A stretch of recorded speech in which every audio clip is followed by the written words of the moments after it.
ఆ టీం వాళ్ళు ఇలా అడిగారు. "మీ దగ్గర బ్యాట్ కానీ, బాల్ కానీ ఉందా?" అని. లేదు అని చెప్పగానే, "అయితే మిమ్మల్ని టీమ్‌లోకి తీసుకోవడం జరగదు. బ్యాట్ కానీ, బాల్ కానీ తప్పనిసరిగా ఉండాలి" అని చెప్పారు.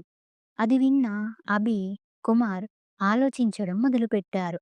అప్పుడు అభికి ఒక ఐడియా వచ్చింది.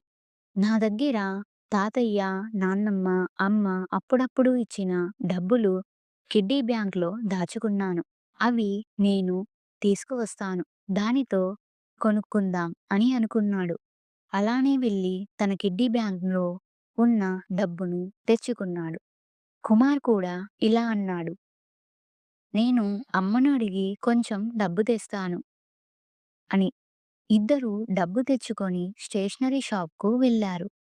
మంచి బార్స్ చూపించండి అని షాప్